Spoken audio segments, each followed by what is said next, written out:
actually when defending. I think it's like.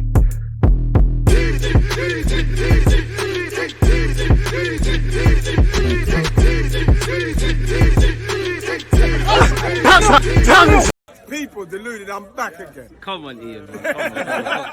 People deluded, I'm back again. Now it seems like Arsenal are getting a move on where outgoings are concerned, and we have to get a move on. You know, the deadline closes on Friday. Obviously, clubs from Saudi Arabia can still make movements for players based in Europe, and you kind of hope that's the case for Nicolas Pepe, who once again is linked with Germany, Italy, clubs in Germany, Italy, Saudi Arabia, better yet, etc., etc.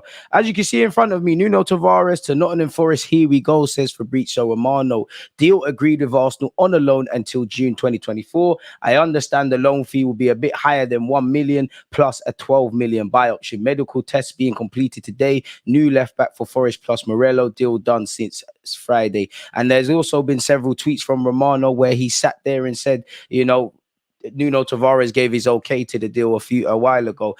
Obviously, pardon me, you kind of want to see people sold permanently, but I mean, it's a case for him to show his quality for Nottingham Forest, and you hope he does enough to tempt them into buying him. You obviously hope he plays to the standard where, you know, I can't see it, but we not belittling Arteta, but we question why Arteta let him go in the first place, purely because similar to Balogun, I know he's, you know, it's completely different, but he puts himself in the shop window in which Arsenal could make a profit on the 8 million they spent, and ultimately would make a £4 million profit on the 12 million buy option. So yeah, shout out to Nuno Tavares. Hopefully he does the best there. That was initially a follow-up tweet. Romano did say, you know, on the 16th of August, Nottingham Forest did submit a formal proposal to sign a left-back Nuno Tavares on a permanent deal. Forest were trying, you know, top signing as a new fullback as negotiations are still ongoing on the player side. And obviously, since that initial tweet, progress has been made. And if you're a Forest fan, you're laughing because you've also just brought in two players. It seems like that's going. We were previously linked with Benjamin Pavard. As you can see here, he's on his way to join Inter Milan, people. So we'll have to see how that develops. Chris Wheatley has also confirmed Nuno Tavares is undergoing a medical ahead of signing for Nottingham Forest on a season-long loan. So we'll have to see. Apparently, he'll complete his move to the City Ground within the next 24 hours. So you'd imagine it is significantly advanced. But until it's signed on the dotted line, who knows? As I've done in a couple of videos, check out the other videos. And as usual, subscribe and hit the like button. And also comment and let me know your thoughts. It seems like Balogun to Monaco is rearing its conclusion. And it seems like he's gone over there to do his medical. And it seems we're within touching distance of seeing him leave. Whether you think Balogun should have been utilised at the club, given a pathway and things like that, I don't disagree. I don't necessarily agree. I think this is a scenario where we could have moved in either direction. But when you look at it, if we're getting 40-odd million euros, people, from a 50-odd million pound asking price, probably was not going to get that from clubs that weren't based in England. You know, for someone that's played 10 times for Arsenal, Lord knows how many times that's 90 minutes and how many times in the Premier League. 35 to 40 odd million has arrived out of nowhere for him. He gets a platform to further showcase his talents. If Monaco are doing the right thing, I believe they said a 5-year deal. Obviously, we get money that can be reinvested however the club want to do it, because whether you rate him or not, Kai Havertz is on decent wages, as is the outlay to not only bring Havertz, but also Declan Rice. Timber didn't break the bank, but there's an uptake in wages and resources, rightly so. Hope he gets better sooner rather than later.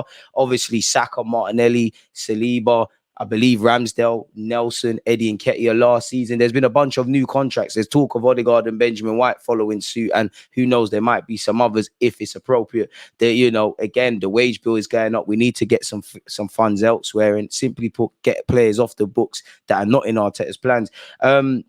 I know you've all seen the Smith Rowe to Chelsea stuff. Apparently, Arsenal have rebuffed Chelsea's approach for Emil Smith Rowe, with the Gunners unwilling to sell England international to their London rivals. Allegedly, Pochettino wants to add another attacker in the summer window. Arsenal are unwilling to sell him to Chelsea. They've been knocked back in that regards, people. Apparently they had him on a short list. Again, previous reports of this said they were looking at him, Ferran Torres and Rafinha. Obviously them two are at Barcelona.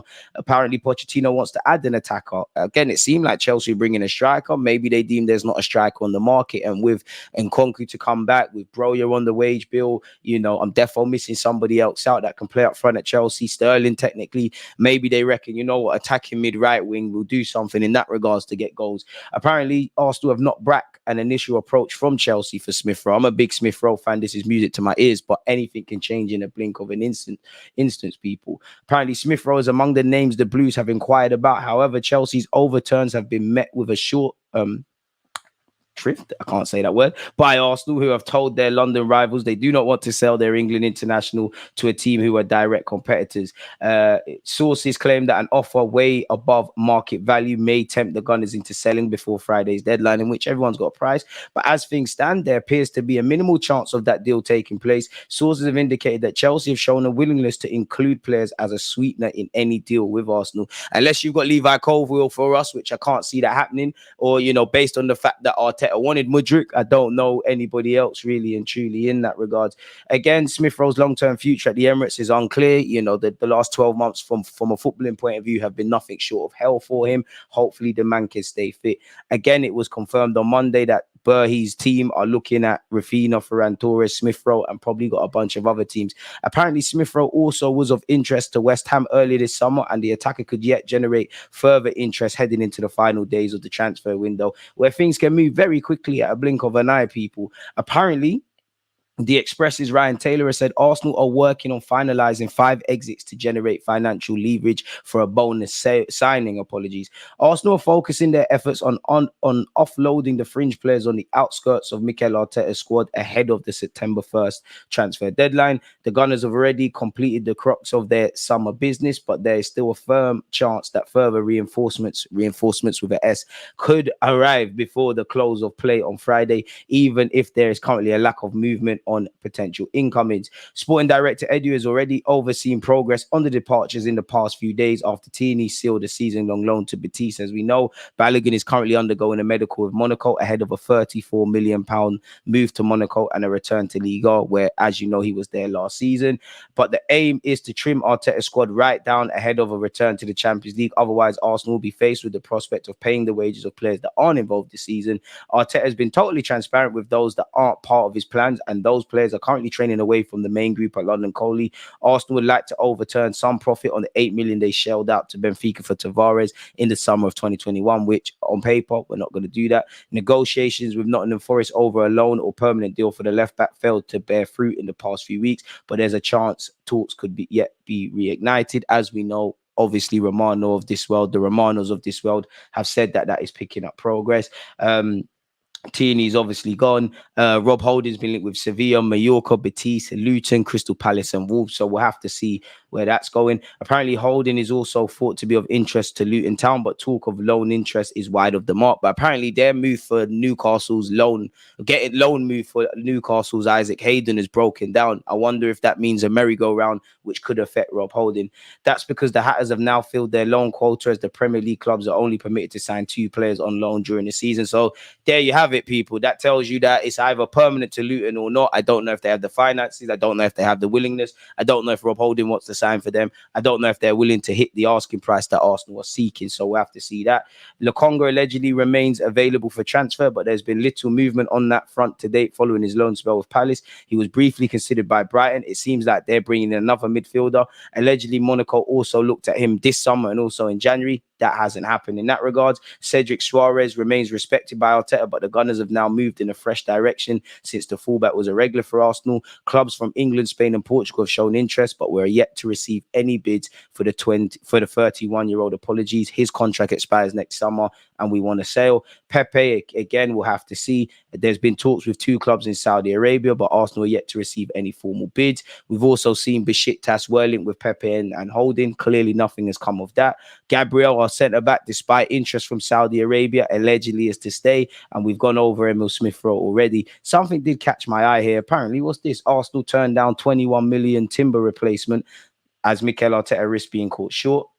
Apparently, Arsenal have passed up the opportunity to sign Victor Nilsson from Galatasaray. Apparently, he had been touted as a possible replacement. Now, if you're an agent and there's a relatively talented defender and you've got contacts at Arsenal, a bit like how Trossard's agent in January came and said I offered him to Arsenal. That's what happens, you know. Not everybody, it's not always a thing of Arteta and Edu or anyone at any club sitting there and saying we want to go for X amount of players. Sometimes you're brought market opportunity. So if an agent was half doing their job, you're gonna tout players, and whether it's right backs, centre backs, multifunctional defenders to Mikel Arteta. But it seems like this isn't going anywhere. That's the second Galatasaray defender I think we've been linked with.